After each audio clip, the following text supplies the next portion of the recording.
This is the DRF Players Podcast. Here are your hosts, Peter Thomas Fornatel and Jonathan Kinchin.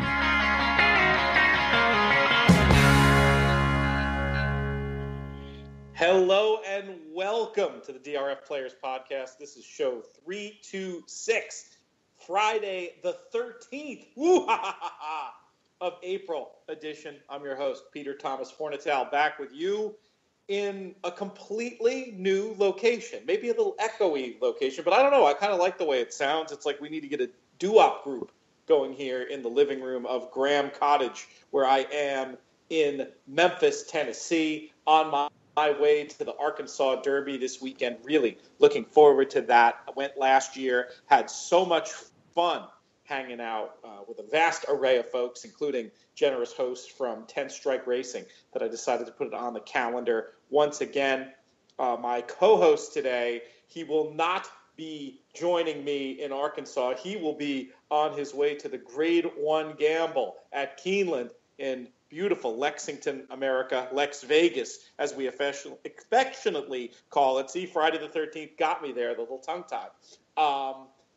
You know him. You love him. He's the people's champ. He's Jonathan Kinchin. JK, what's up? Yeah, I'm looking forward to it. Lex Vegas, the Prince of Keeneland, will be in the building. A little green room action on Sunday. Hopefully we can have a little success like we did last year. I was fortunate enough to get second in that contest. It's definitely one of the contests that I'd love to win. Jim Goodman and staff do an unbelievable job in that contest. Unfortunately, I'm not going to be able to make the Saturday contest, which is the new thing they started last year, the Spring Challenge, a $400 buy-in contest, a little bit lower denomination than the $3,000 that's happening on Sunday. So if you're in the Lexington area or you're within shouting distance, you should probably get over there, at least for Saturday. What a great card that's going to be, and what an exciting race that Jenny Wiley is going to be. I'd love to be playing in a contest where I could bet that race. Well, that's an excellent point, and that has proved to be very popular. JK, you know, in your time, you've said many times on the show that you're not you've described yourself as a little superstitious. What are your feelings about Friday the 13th? Are you like less inclined to play the horses on what might be perceived by some as an unlucky day? Yeah, I mean, I guess when it comes to superstition, it's like I'm very simple. Like, if I'm winning from a spot, I'd like to kind of keep going back there. It's not going to throw me into a tailspin if I don't. I would appreciate it when my horse opens up by 3 at the 8th pole that you don't say I'm home. I would appreciate if you say, oh, so you have everybody but the 7 and the 8 in this race. I would appreciate if you don't do that. When it comes to the 13th, that's more etiquette. In my opinion, that's more etiquette than superstition. But I guess you're right. Assuming, it is superstitious. Yeah, you're assuming that they're going to jinx you. Right. If you really didn't have any superstition, why would you care? But it just feels obnoxious to me. Like, even though I don't believe in superstition, the track when I do like the idea of the winning TV or the winning spot. And for me, it's more about just like developing. You just get in a rhythm. Like, I remember when I used to play a lot of pool, like in college and my early 20s. I'd play a lot of pool, and you just like when you're on a good run in pool, you just sort of get in this nice rhythm, and you're moving around the table this way and that way, and you just get like a comfort level and I mean, just the same word again, rhythm to your playing. And I feel like that can be the same sometimes with racing and decision making, and just, you know, you sort of get in a flow and you want to keep that flow going. So I don't think it's really like, I might joke and say, I got to go back to my lucky TV, but that's not. It's only like a little piece of what it is. But what about my question about Friday the 13th? Yeah. So I'll get to that. Here's my thing. My son, and people that have, I mean, I don't know if anyone's really staring at my arm like that, but I have that 13 saddle cloth on my arm because I have my son's birthday in saddle cloth, the 10, the 13, the 11. I was really hoping he was going to be born on the 12th. I wanted that neon green 12, but instead I got the brown 13. Much easier for my tattoo artist considering the color of my skin, but so the 13th is not bad luck to me anymore. The greatest thing that's ever happened to me in my life involves the number 13. I get excited when I get the 13th row on an airplane or the 13th floor in an apartment or whatever. I've got no problem with the number 13. In fact, it's one of my favorite numbers. Well, there you go. JK tattoo artist update. We talked about this on the show years ago on one of your early appearances, and we haven't talked about it since. What is the status? Is there a status of the American Pharaoh tattoo? No, dude, it hurts, man. I'm not getting any more. I'll never. You're forget. done? You're telling me you're done? Yeah, I didn't get my first tattoo till I was like 30 years old, right? And it was my whole entire arm sleeve. I didn't have that random 18-year-old tattoo. I showed up to get my tattoo the morning before me and my dad flew to Belmont to go to the Belmont Stakes the year that Palace Malice won. And I sat down in the chair. I was a little bit nervous. And they started on like my wrist, and which is one of the worst parts. It's like the most painful parts. They started on my wrist, and she started, and I looked at her, and I thought to myself, like, there's no way I'm going to be able to do my whole arm. This is the worst pain I've ever had in my entire life. There's no way. And then I just kind of wrote it out, and she kept going. And then you get used to it to a certain extent, but it's still extremely painful. I can't go through that again. I think I'm going to retire. You're going to retire. That's huge news, breaking news on the DRF Players podcast. I just assumed that the meaningful horses from throughout your life would continue to make it onto your body. The ones you have now, for those who don't know, and correct me if I'm wrong, but Barbaro, Rachel Alexandra, and Zenyatta. And I was just sure the Pharaoh was going to give you you had the Kinchin Slam. I figured you could get some sort of Grand Slam of some of your favorite equines on it. Devisadero would probably hop on before Pharaoh. What do you think? I'm sure that bingo square has already been hit, but in case it hasn't, congratulations if you needed it. Another Devisadero for you folks. The other horse I would probably have to put on there would be IRAP, since he helped me get the Kinchin Slam. He's the one. I'm just kidding. I wouldn't. Not bad again. But since the Kinchin Slam came up. Of course, for those who newer listeners might not know what we're talking about, the last several years on the show, maybe the last 3 years, we have done, and it's changed formats over the years, but we've done some form of derby draft, typically inviting guests to come on and compete against us when we draft our teams. It's typically at the stage after the Arkansas Derby is run, so it'll be next week. We'll do this could be a bingo square for a future card, little production meeting in the middle of the show, and ask you, JK, and we have not talked about this off air at all, what do you think we should do this year? Yeah, I think it's good. I think we should do it again. We should, obviously we'll have Matt. Do we have Chris as our fourth one last year? Yeah, Chris Larmy. Right? I think we should bring the band back together, assuming Larmy will do it. Yeah, no, that'll be fun. I mean, I enjoy beating the three of you guys equally. Jeez, here we go.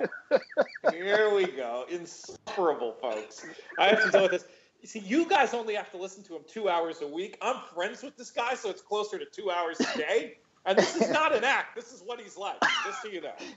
Actually brings up a very funny point we talked about this morning. Our friend Jim Bennis, who won the UBC Challenge and who also won the Hawthorne Invitational that I think you're writing a piece about, we got to hang out after he won the UBC, and we're sitting there having drinks hanging out with Chappie. If you don't know Chappie, you need to get to Santa Anita more. And we're talking about how he's like, man, I thought you were really obnoxious the first time I ever saw you, because I jokingly told Pete in an interview after I got the 2 entries of the final table at the NHC that was like, oh, I'm going to do it every year. But I was completely joking. I didn't mean it like seriously. And he's like, what an arrogant guy you are. And then he said he got referred to listening to the podcast, and he started listening, and he realized that I wasn't nearly as arrogant as that came across. And so congratulations to him, by the way, on winning that contest. Yeah, Jim is great, and I'm really proud of this piece that will hopefully be going up on DRF.com in the next couple of hours. I went really long on it, so that might take them a while to edit, or they might have to kick it back to me for chopping. So if you're listening live, it might be more like later in the day today. But some great stories, and one that didn't make the piece. We got to have him on. He's going to be very reluctant about it. He's not ironically, for a guy who just won one TV tournament and is really looking forward to participating in another TV tournament, the World Horse Players Tour Santa Anita Preakness Challenge. He's not a big self-promoter guy, but so many amazing stories growing up around the track, going to track since before he could walk, in and around Chicago. And he had a story. He'd also would, for various reasons, I think he lived down there for a while, would travel down to Cincinnati. Famous story in the Mike Maloney book Betting with an Edge. I think we called it the Money Room, about Mike hitting his, I guess really what was his first big pick six. And there was like quite a kerfuffle in the Turfway restaurant that night. And Jim remembers being there for that event, which I thought was hilarious. Just the interconnections, the small world of pro horse players. But anyway, folks should check that out. And they should check out this TV show too, JK. Do you know? Do you have the info and when it's going to be airing? I don't. I think it's April 21st, from what I understand. Cool. NBC Sports Chicago. I guess I didn't even know NBC Sports had regional channels. I grew up watching Fox Sports Southwest. Growing up in Texas, I didn't know that NBC had those. But that's interesting and cool. And kudos to the guys at Hawthorne for getting that on TV, and kudos to NBC for supporting it. And I think as horse players, anytime there's an opportunity like this where we can get out in front, we need to make sure that we're supporting it. I've joked before, but I'm actually really serious about it. It's like, if there's an NBC broadcast on of horse racing, whether you watch it, care, whatever, you need to set your DVRs. You need to have it on, because we need to have the viewership that will continue to get networks to support our sport being on television to the masses. I think that's a good point. I don't know how ratings work these days, if they track every DVR click or what, but it can't hurt. And just the idea of trying to be like a little positive about it anytime our sport gets some mainstream exposure. So yeah, we'll be watching that with great interest, and of course participating in our own TV tournament, filming this pilot out for at Santa Anita for the Preakness contest. And there's kind of an interesting qualifier, especially for those of you who are participating in the Grade 1 Gamble. Very interesting one-day WHT Santa Anita qualifier on Sunday. JK, I'll let you give the details on that one. Yeah, we worked with the people that are making the decisions on the races that are going to be used, and I think we effectively convinced that that it's an interesting idea that there's going to be 185, I think, people signed up right now, big contest players that are going to have all of their attention focused on their $3,000 entry at Keeneland for the Grade 1 Gamble. And so what we decided to try to get done is to have all of the races and the qualifiers and the feeders that are going to be happening on Sunday to revolve around an all Keeneland lineup. That, as a horse player, and I'm sure a lot of guys can relate to this, is there's an opportunity when you've done the full job and you've got the full handicapping done, you want to kind of maximize that. And so often we're kind of flying from the seat of our pants and throwing things together. Well, there's going to be a lot of guys that are prepared, ready for that event. And so having an all Keeneland lineup saves them some time, not having to look at races from other racetracks. And so I think it could be really interesting. The only negative is we don't know what's going to happen with the weather. But the truth of the matter is, rain or shine, people are going to play in the Grade 1 Gamble. So I think it'll be well received. I think it's a good idea, and you're right about the weather. It doesn't look pretty, but the folks in the Grade 1 Gamble are that's your core audience right there. 175 to 200 entries probably. Those are going to be a lot of the same players that will be targeting to send out there. They're going to have to bet the races anyway, even if you get some scratch down fields. I think it's a chance worth taking. Another heads up, though, if you're going to play in that event or any of I'm not sure how many events are going to use that all Keeneland lineup, but that would mean for DRF tournaments players starting early on Sunday, probably starting at 1 o'clock instead of the typical 3 o'clock. So folks should have their ducks in a row and be ready to jump in a little bit early when it comes to Sunday's contest action on DRF tournaments.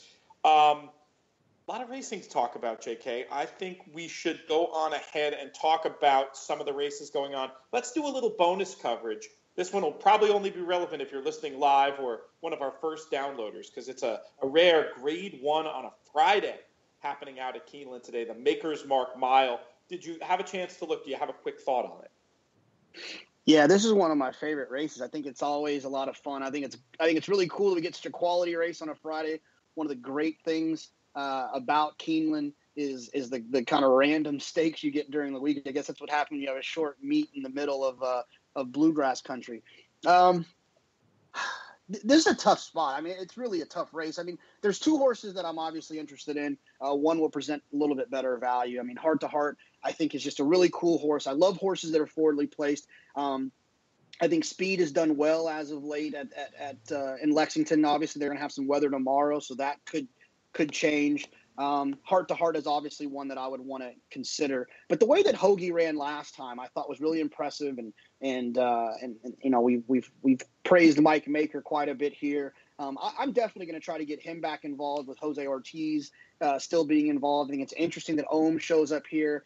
I think he's one that I would kind of lean towards down the hill. That was his best performance, and I think, you know, beating Faro on debut and the Breeders' Cup turf sprint where he came flashing late were his two best races, and he's kind of left a little bit to be desired in other spots. So Hoagie, Heart to Heart, and Ball of Rocks are the horses that I would try to get cute with in this spot.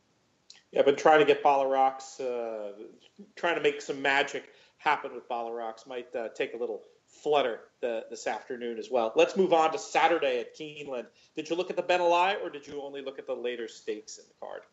I did look at the Ben Ali a little bit. I didn't have a strong opinion. It's kind of a weird. Is anybody going to run down Chip Leader? I mean, it's kind of an obvious thought, but. You know what? I'm actually kind of against that one. Tell me why. Well, yeah, because if you look at Chip Leader, he's you know, if you look all the way back in his PPs, and let me pull this up because I don't want to talk about it. I don't want to say it incorrectly, but I believe he broke his maiden he broke his maiden on the turf first out for Todd. At Monmouth. Yes. Okay. Right. So, a couple things. First, he was at Monmouth, and so Todd doesn't send his A team to Monmouth. No offense, Monmouth. Right. The second thing is he started him long on the grass, which means he's probably not the quickest of animals, because if he was the quickest of animals, he might have found himself at Saratoga earlier that summer. Then they ran him on the dirt 3 times in a row as a 2-year-old, and he was awful in all 3 starts. Now that was Wayne Catalano. It wasn't Todd. He was trained by Wayne then. But then Todd had him and he's run him on the turf,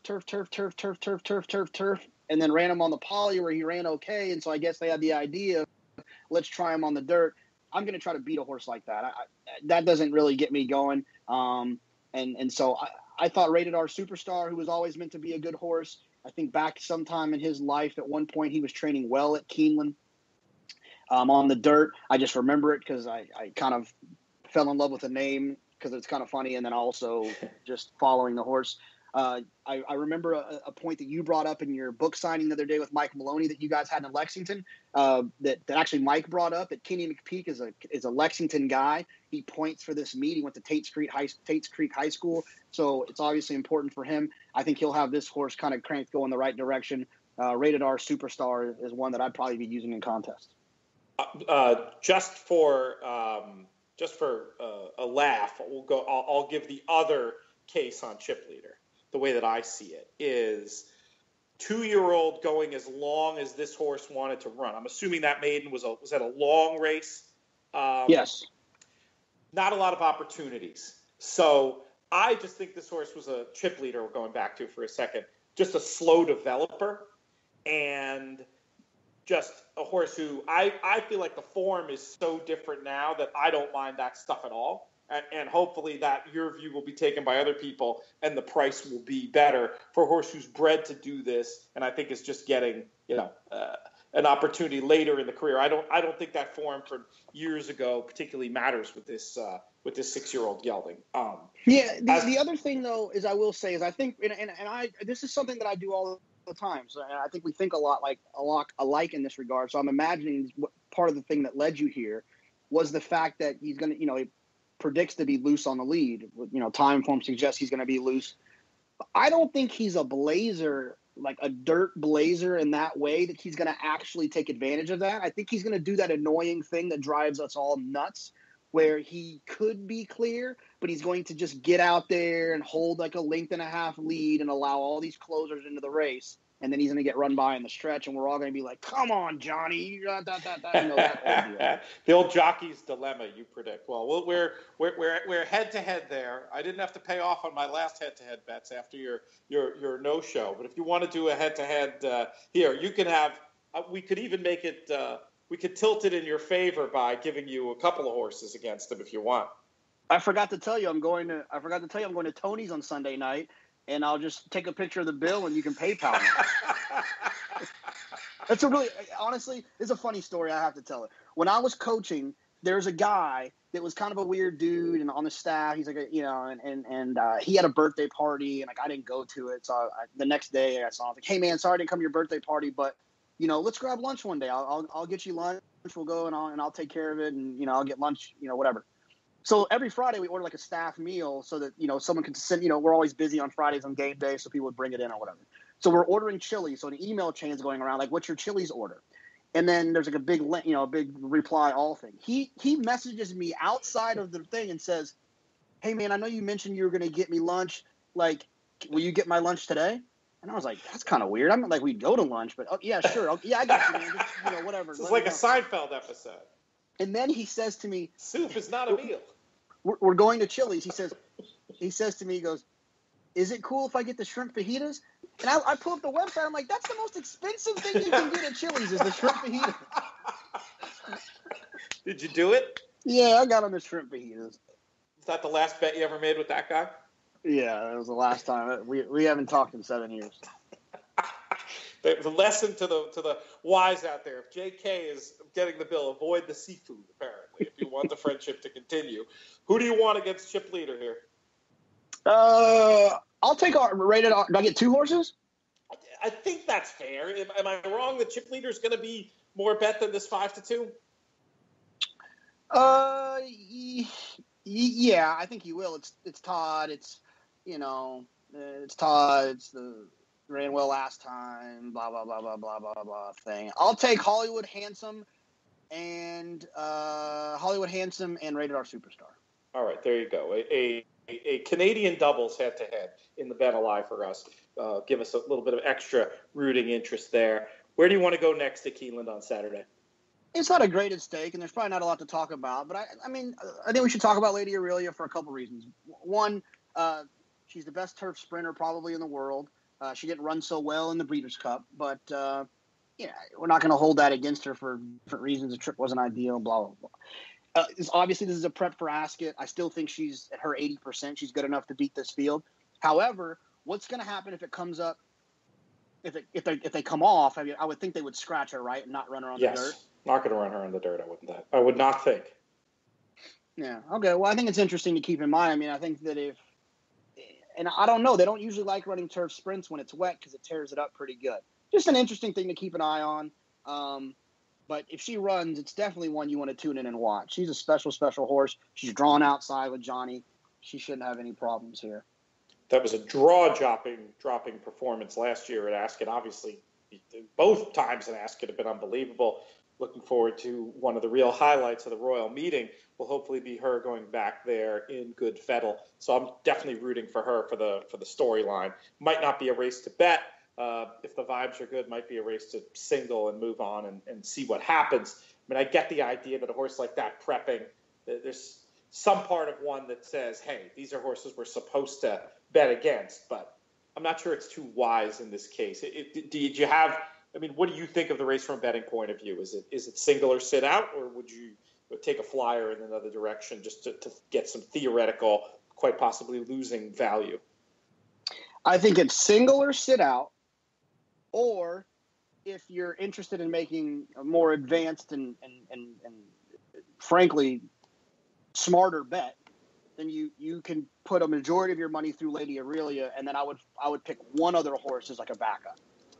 I just don't think it's smart to just like spread all over the place and spend all this money on these other combinations against the best turf sprint in the world, even though she is off of coming in a prep situation. If you're convinced that she's not going to run well, then spread, use 4 or 5 horses, but don't use her. You can't use her and 4 other horses. I think that's wasteful. Even if you weighted the bet, you wouldn't be in favor of that? I guess there's just no equity there. Yeah, they're just not. If that's your opinion of the race, is to bet a lot on her and then efficiently bet 3 or 4 other horses, then just skip the race and play the pick 3 or whatever. You know what I mean? Fair enough. All right, let's move on to the Lexington, one of the 2 3-year-old preps we'll be talking about. Not a lot of horses at the top of the market for the Kentucky Derby showing up here, JK. I'm taken by the closing kick of my boy Jack and the way this race is going to set up. Is that going to be enough to get my boy Jack in from the potentially tricky 12 hole? Well, it's tricky because they're going a mile and 6. So not only is it a short run to the first turn, but it's also a short stretch for a closer. With that said, he middle moved last time in the Louisiana Derby, and if he middle moves in this race, then he'll be moving on the turn when you need to be moving to make up that ground. They're going to be running in front of him. I used this race in the mix of my out of the gate play, which I finally hit one last week. Nice. I just had to say I had to give myself some credit because I miss so often. But if you don't, who will? You know. Yeah, which is hilarious. I actually showed someone, a friend of mine the other day, that guy on Twitter who likes to make fun of me on my out of the gate performances, but doesn't know how to use Twitter, so no one really knows. Great. Yeah. So my boy Jack, I think actually there's a lot of things that make it seem like he's kind of up against it, but I actually think he's going to run really well, and I think the price will reflect that. I think a lot of people will kind of drift away from him because of those things we talked about. I think he's better than the rest of these horses. And although I was completely against him from the bias upgrade from the Southwest, he ran pretty good in Louisiana Derby. So I'm going to give him a shot here. And then I'm also going to give our boy Seven Trumpets one more shot. I know I've talked about him a lot. You know, I think Romans was high on the horse. This is not the greatest field in the world ever assembled. I'm going to give him another shot here. But those are the only two that I would use in multi-race bets. How do you design the race for Seven Trumpets to win? Because that was the issue I was seeing there. Well, I think he's drawn down inside. He doesn't have the speed to go on with the rest of them. So I think, he ends up in the de facto pocket.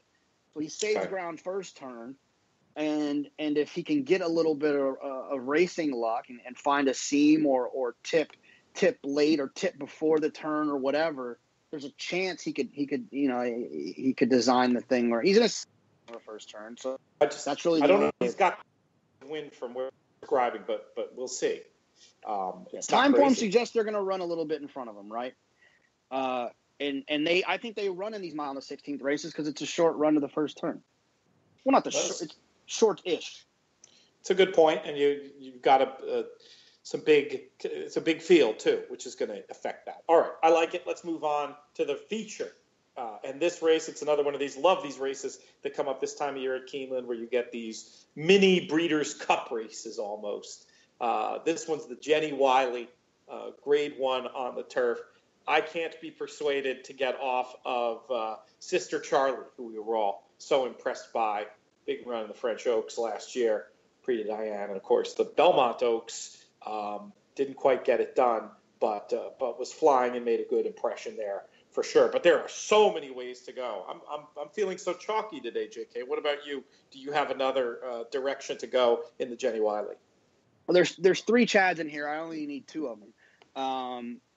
The tricky part about this is that there's a lot of horses, in my opinion, can absolutely win this race. Cambodia can win the race. Off Limits, Donna Bruja, Kitten's Roar with the right situation, Sister Charlie, La Cornell, Proctor's Ledge, and 4-Star Crook. That's a great race out of 11 if all of those horses can legitimately win the race. I wouldn't really even talk anyone off of any of those horses. With that said, I think there's value if you can somehow narrow it a little bit, and that's what I'm going to try to do with Off Limits and Sister Charlie. I'm very excited to see that. I know we plug it a lot on here, but I more than anyone, I'm not just plugging it to say it. I religiously use the DRF workout report. I'm looking forward to seeing Off Limits and Sister Charlie's last 2 works. They both were on the Keeneland turf course, and so I'm very excited to see who they were working with and the grades that our team at the Clocker Report give those 2 horses. Off Limits was closing into a slow pace last time in the Hillsborough off of a 104-day layoff. She's going to be cranked and ready to rock and roll in a Grade 1 at Keeneland. And then Sister Charlie, who we were in love with in the Belmont Oaks, off of her big race in France. I think she's going to be extremely dangerous. Johnny stays on the mount. Johnny and Chad don't hook up very often. And the fact that Angel Cordero did his best job to keep Johnny on this horse, Chad liked the trip that he gave him enough to keep him on the horse. I think that this horse is going to be extremely dangerous, too, based on the performance. I'm just going to use those 2, and I think that there's a little bit of value because people are going to fall for the La Cornell 3 for 3 at Keeneland Trap. There's going to be people that like Proctor's Ledge, people that like 4-Star Crook, who was able to actually finish ahead of all of these horses that I just named last time. Donna Bruja's run huge numbers and gets Jose Ortiz and is tactical. I mean, there's a lot of different ways to go here. I'm going to use the 2 Chads and hope to get the job done. Sounds like you view most of them as legit contenders who you just don't like as much as the two Chads that you like the best. Sounds like you're aggressively anti-La Coronel. You use the word trap. Why? Yeah, I just don't think she's that good. I think she's a very circumstantial filly. And and when you're a circumstantial filly and you're in a race with 7 horses that I think are legitimate contenders, then I'm going to just wager that you don't get that circumstance. I like that. Because you have to have, she's just circumstantial. And like, I think Paul Chick-Matisse has one. I'm not a phrase. Remember, I was hoping. Yeah, a phrase. I was hoping that that would spark you. No, I've never heard Chick talk about this. She's a situation horse, where like she has to have that certain situation that allows her to win. And when there's so many other live horses in there, I'm going to try to beat her. The other thing is like with this situation or this race is that if it comes up a little bit soft, I feel great about Sister Charlie and I feel great about Off Limits. They both run well on yielding surfaces. So Sister Charlie, obviously being from overseas originally, she's not going to be confused by it. She's won on good over there, which is like, soft as it can be over here. Yeah, softer than probably what they will be running on. You have convinced me to make sure to at least do a one-way exacta saver Off Limits over Sister Charlie based on your enthusiasm. But yeah, I'm really excited. What a super cool looking race.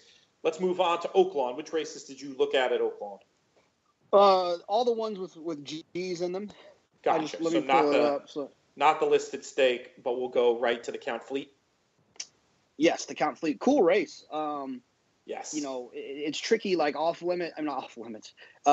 Whitmore, who I've been a huge fan of. Old friend Whitmore, yeah. Big fan of the big podcast horse. Yeah, he ran well last time at Oaklawn in that Hot Springs stake. He kind of got a pretty good trip. They didn't go. They had that early part of the race wasn't the fastest. I think he's going to be tough second off of a break. However, Win Time ran pretty good closing into that, was running at him late. Those would be the only two I probably need. I Want to Fall in Love a Lot, which is one of the most fun names to say in racing.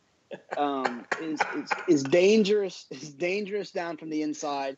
But if he couldn't beat Whitmore last time, I don't see a scenario in which he beats him this time.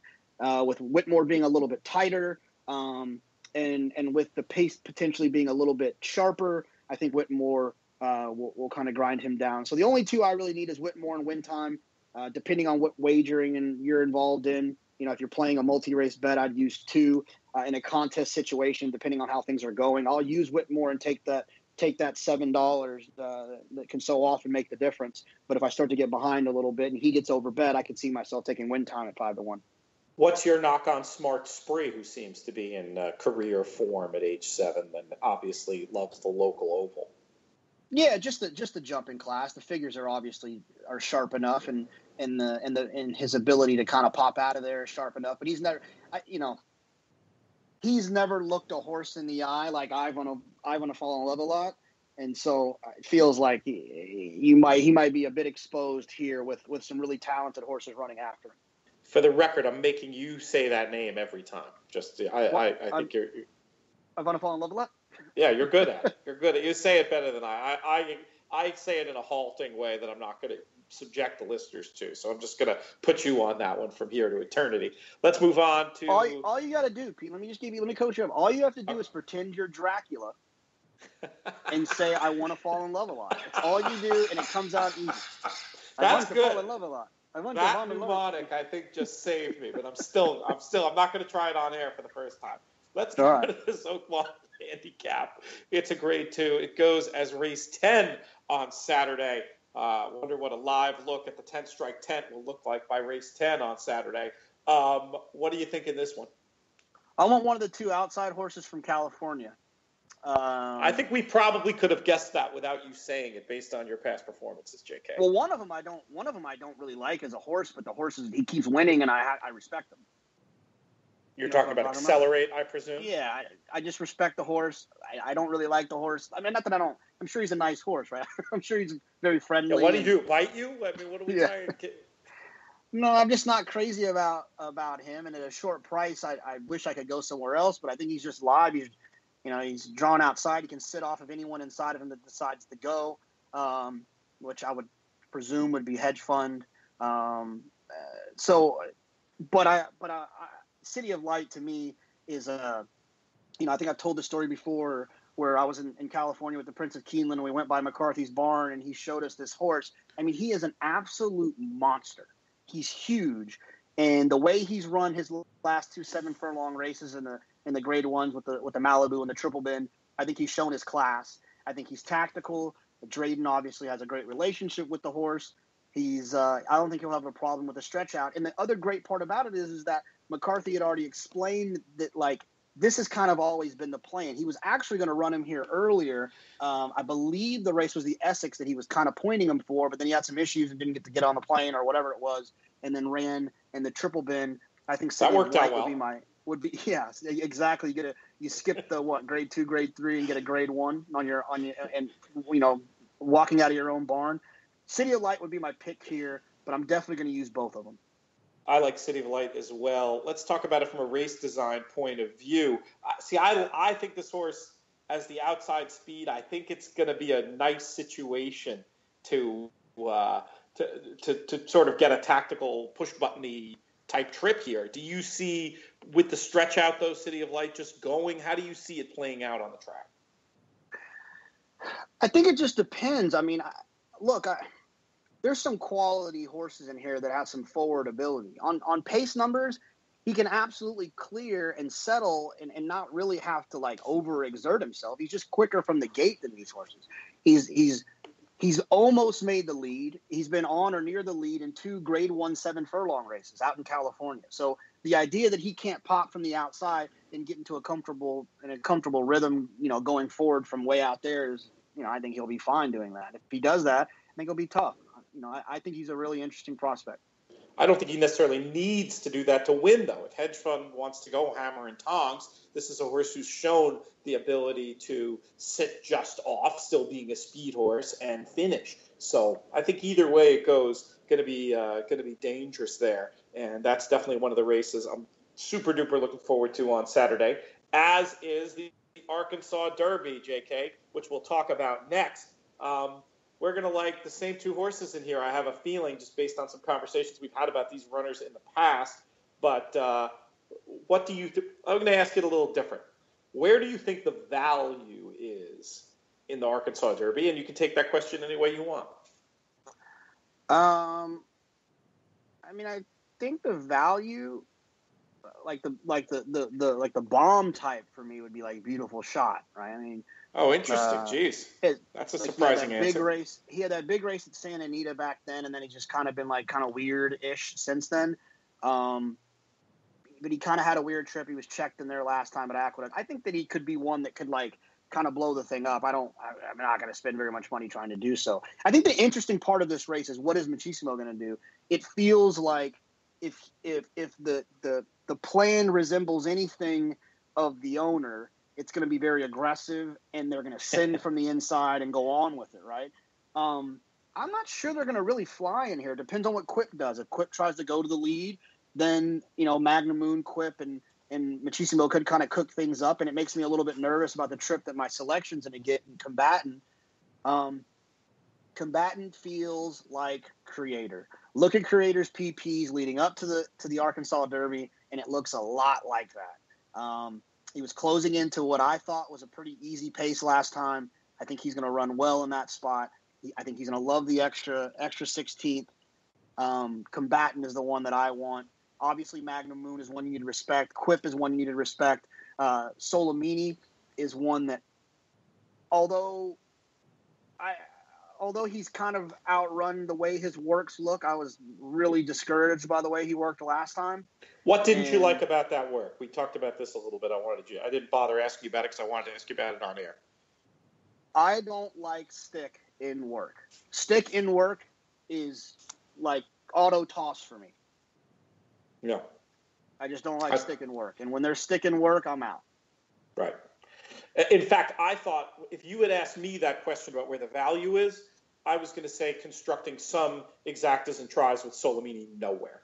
I feel like is that's where I thought we were going with that. And then stick in work Stick in work plus Baffert plus a minute and 13 seconds equals toss for me. Like he was getting encouraged in a Baffert work, and he went 113. Like Baffert's run go 111 in hand, the good one. You know what I mean?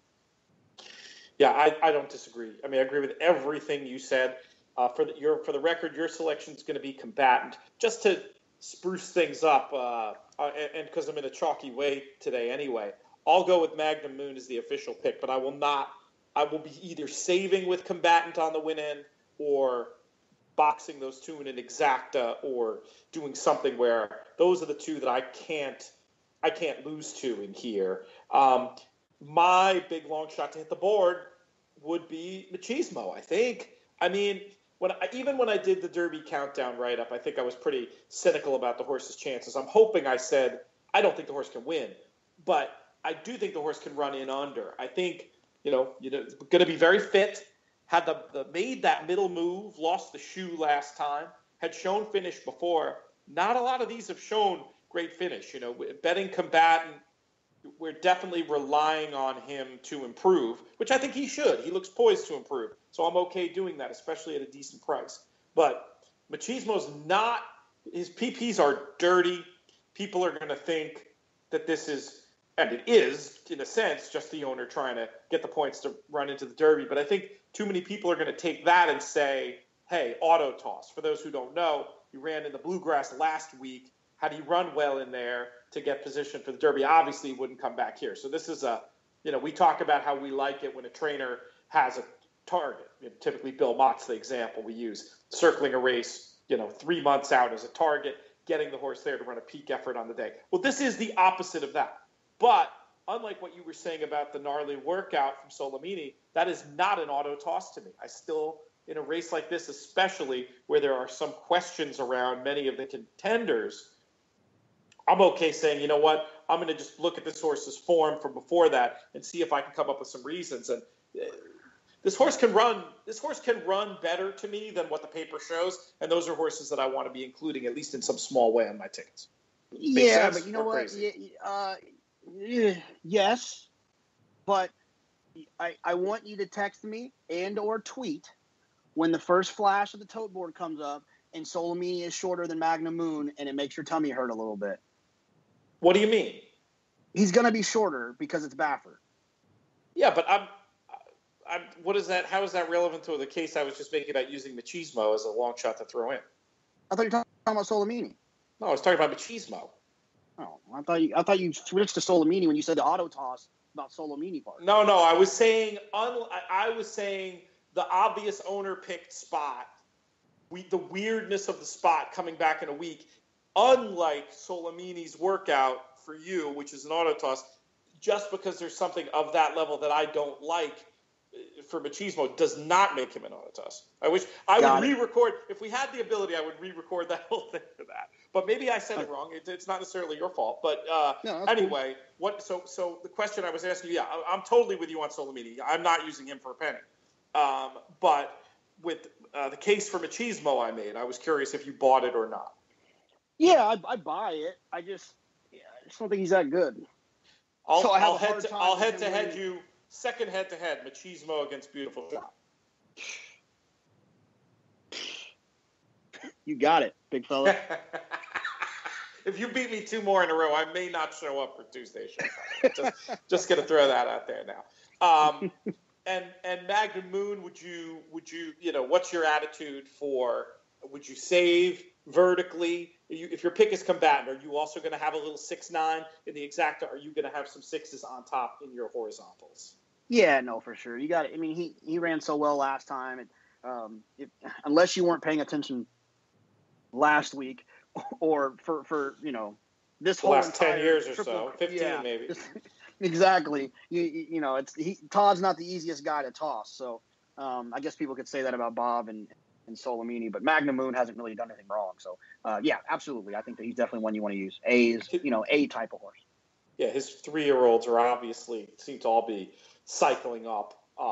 The program is doing real well right now, and the horse just everything about the horse fits. I mean, unbeaten, untested I don't see any reason to be opposed to him in the least. Though you made the point about you thought maybe the distance was a reason that the combatant could turn the tables as well. So we'll see. It's going to be fun on Saturday for sure. We have a bunch of questions, JK, that I want to get to. We'll only get to a handful of them in the 14 minutes or so that we have left. The first one came in, and you mentioned about Solomini and the workout. So this is a perfect segue that Baffert was quoted somewhere saying that Justify could run 6 furlongs in 108 if he wanted to, if he had to. And the question was, what do you make of that comment? Do you give any credence to the sort of godding up comments by trainers about their horses? And what do you specifically think about Baffert, who at one time seemed to think that Mackenzie was the best of the bunch, now fully being Team Justify? Well, I think that, like, when it comes to someone like Bob, like, I think you look at someone's track record, right? I'm a huge fan. I love the guy. But, like, when Dale Romans loves all his horses, right? He always has, like, this is the next great one. So maybe that's a reason. I know I'm a little contradictory by picking 7 trumpets today. But you know, Bob's not usually banging on his chest about a horse. So when he does do it, it catches my attention. And he's typically not wrong about it. I mean, he talked about how good Mackenzie was, and Mackenzie was pretty darn good. I mean, he arguably was better than Bull Doro on the day, or maybe arguably not. But I think there's a lot to that. I think you can look into trainer talk sometimes when it comes with a lot of confidence from a guy who doesn't usually come with a lot of confidence in those situations. So I believe him. I think the horse is special. And in fact, I've started to get the question already, and not to like bury the next 3 weeks of our show. I've started to get the question already from people like, you know, non-racing friends, like, hey, who do you like this year's Derby? I've already started saying to them that Justify won't lose. Wow, you're going that far? Yeah, we argued about it the other day when you tried to give me your Mendelssohn spin, and I think he's going to. I think he's going to absolutely bury that horse. I think the draw means a lot this year. I think it really means a lot this year, and it's gonna change a lot of things. But I mean, just in terms of figures. In terms of figures, in terms of talent, I don't see the edge that Justify has over Mendelssohn. I guess we save it. Do we do it now, or do we save it? We should save it. I guess we should save it. There'll be plenty of time to talk about this. Weeks, as you point out. But just, you know, since you brought it up. For me, I'm obviously showing my hand. Don't think I'm saying anything that folks wouldn't know. But yeah, when we do the Derby draft, for me, it's those two, and then it's everybody else. Like, I mean, there are other good horses and contenders, but the flashes that we've seen, the depth and breadth of skills, the ability to run early, the ability to run late, the ability to run fast finals. But then, you know, for Mendelssohn, you throw in this idea. I guess we are doing it now. He was this horse that was, you know, so green as a 2-year-old, and even still is like showing some weird green signs, like making noise in the paddock or whatever in Dubai. I just think there's a real possibility he's going to continue to get better if he does look out.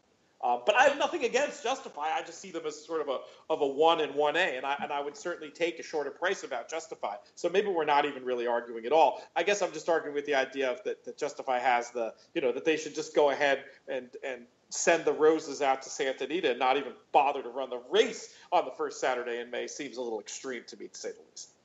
I don't know. I'll deliver the roses. I'll put the wig on and we do like a photo shoot, the whole nine.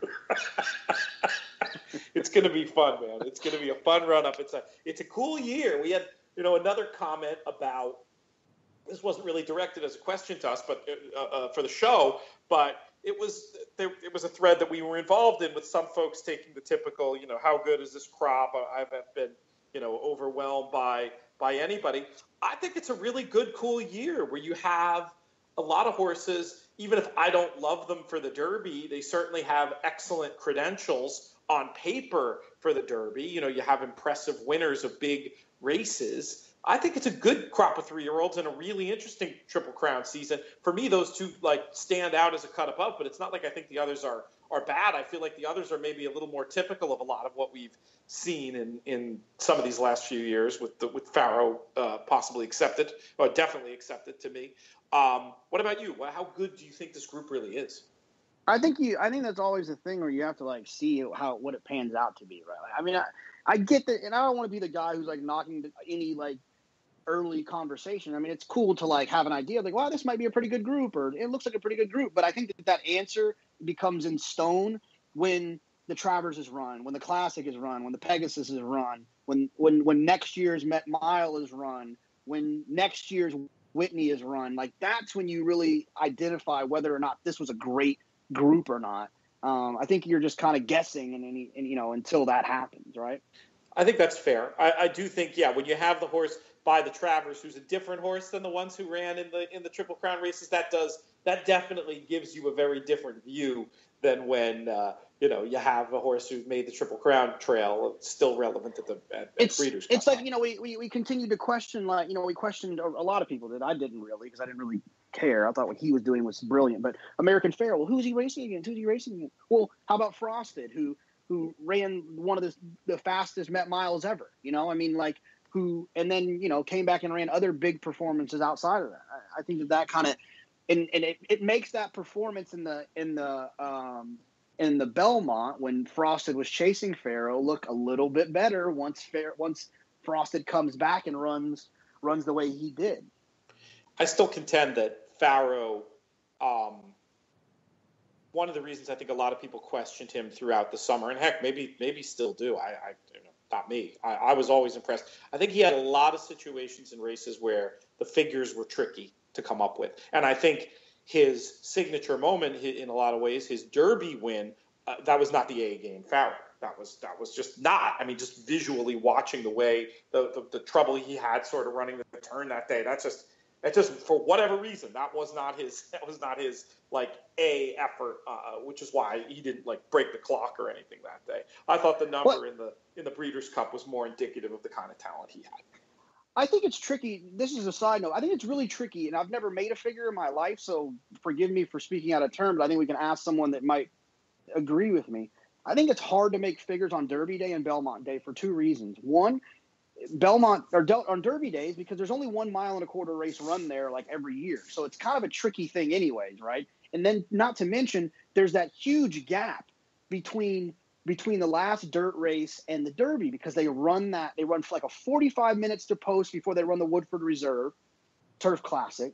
It might not even be the Woodford Reserve anymore, so it might be the Tito's Turf Classic. I can't remember which one it is. Either way, some alcoholic beverage Turf Classic. Then they have like an hour and 15-minute break until the Derby. That's a long time in an unprecedented time to maintain the track that is supposed to, so you're trying to make a figure for what happens 2 hours prior, and I think it's a little confusing. And the same thing for Belmont. It's a real, obviously they have the Brooklyn is typically on the day, which is a 1.5 mile race, which obviously helps the figure makers. But that's like a 5-hour break.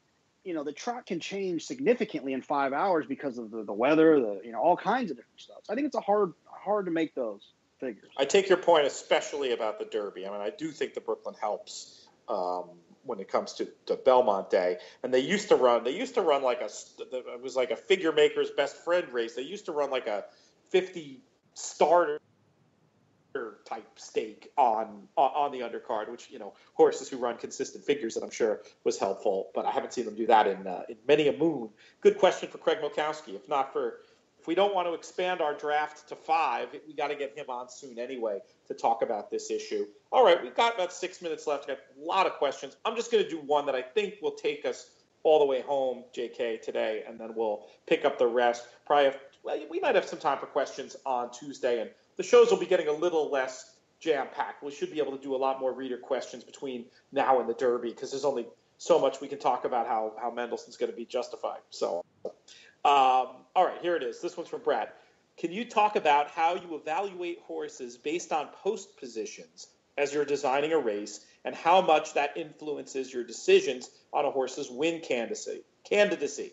An example from Keeneland on Saturday. Disco Partner drawing the 13th, but based on his running style and the one-turn turf sprint, I wouldn't see that as an issue. Good Magic drawing the 11 in the Bluegrass, where there didn't seem to be a ton of pace, and there were several horses inside of him with a similar running style. I would think that would be one who runs the risk of getting hung wide. Is that how you think about it, or do you think about it differently? And then there was a follow-up question, but I'll let you take it from there.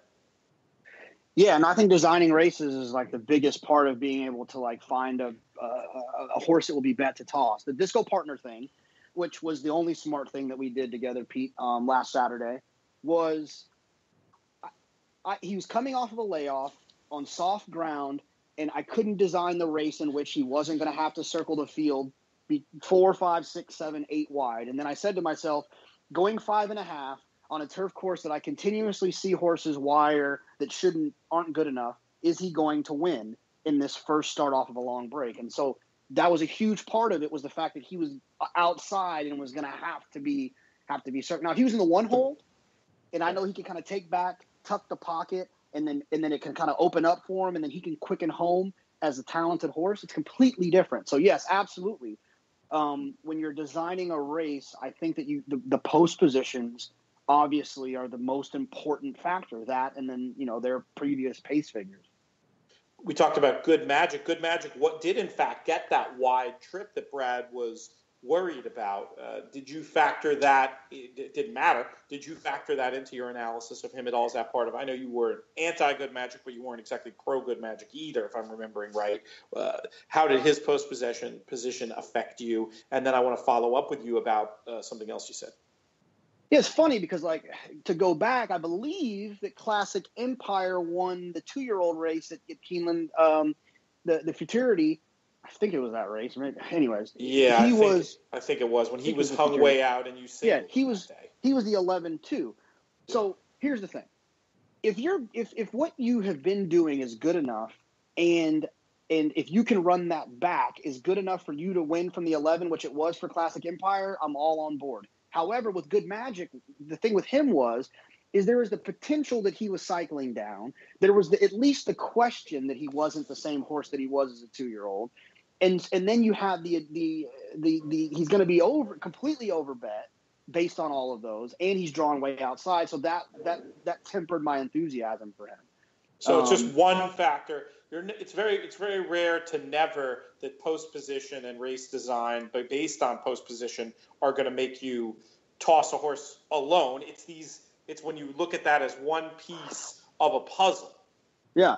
I love a horse drawn in the 14 that has some speed, because then I know that the jockey has to go forward, and I think that the horse's best chance is forward. So it's very, sometimes that's, being poorly drawn is great. Drawing the rail is another example of a horse that I think needs to be kind of put in the race. They don't really have a choice from down there.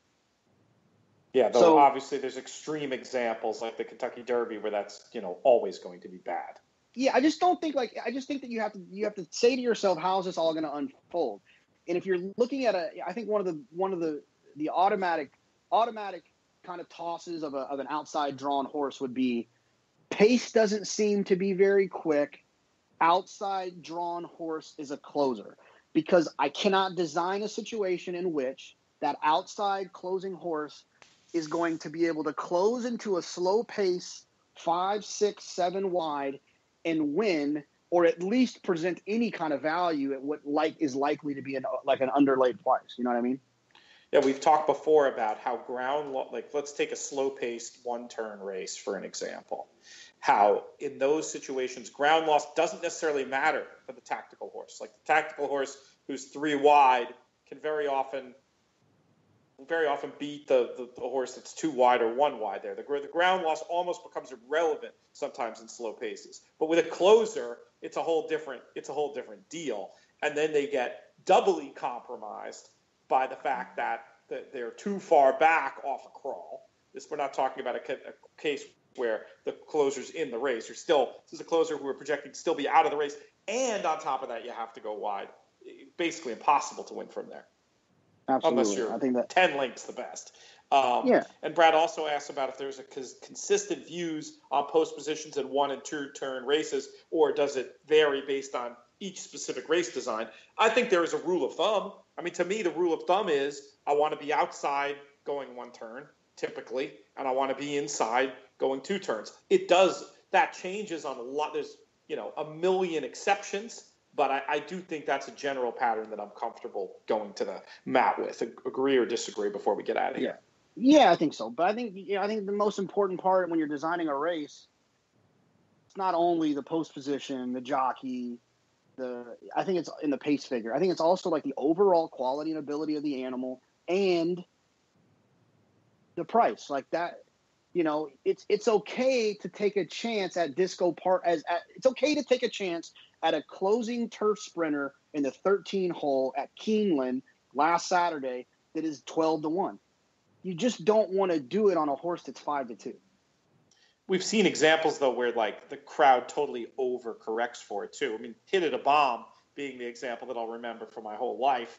And, it intimidated me, and it talked me off. I don't know if you'll remember, JK, but we had a question about that race after.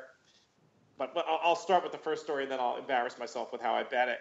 And but basically the idea was, here was a horse that should have been 5-2, and you end up getting 4-1 because of the 14 pole. Well, that's great value.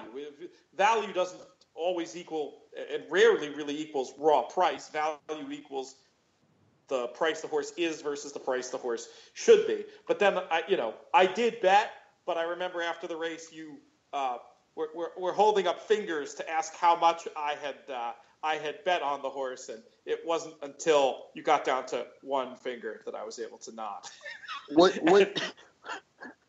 Would you have bet the horse at 8-5? From the 14 pole on that day, no, I would not have. I think that would have been a bridge too far. So I think that's the point, right? It's like, you made a decision. You overlooked the negativity of the draw and the race design because the price for the talent didn't seem to align. Yeah, I brought it to where I wanted it. I brought it to where it was going to be a good result. But at the same time, I think, betting a fifth of what I would have had the horse been drawn well, it was just a little wimpy. It was a situation where it was a bit of a hat. It should have been a much bigger score than it ended up being. But at least I didn't let the post make me say, oh, well, the horse can't win. It was like, well, at that price, it's worth at least a flyer. But it still should have been more of a prime bet. You know what I'm saying? I completely agree. Adventures from the 2015 Breeders' Cup. All kinds of stuff you get on this show. That's it, JK. That's all the time we have. There is some chicken and ribs calling my name. Trip to the Memphis Zoo and a few hours drive down to Hot Springs, hoping to maybe get to DeLuca's before they close tonight. Richard Migliori sending out some delicious-looking pictures of a pizza pie that I know Frank Miramati is a big fan of. Closing thought, closing word, closing message? No, it should be fun. It's upon us. After this, it's all Derby. So enjoy it while it lasts. Dead run to the Derby. Hit us up with questions. We're going to have plenty of time. Podcast@drf.com. Catch me at Looms Boldly. Him at UT Big Hair. JK, I want to thank you for joining us today. I want to thank producer Craig for doing his excellent job getting our tech all sorted out down here from Graham Cottage. I'll thank my host, the Grahams. This place is so nice. We may have a Curb Your Enthusiasm situation, JK, with me with my host in the Larry David role and me as Leon in the family. I might just not leave. But are you wearing a do-rag? I do. I was shopping for them the other day. This whole hat thing is passé, JK. I think for the TV show in May, I may bust out the do-rag. We'll see what producer Michelle thinks of that. Anyway, I want to thank everybody, most of all, for tuning in. Thanks, of course, to Willie Nile and Travis Stone as well. I look forward to seeing you all on Tuesday. I'm Peter Thomas Fornatal. May you win all your photos.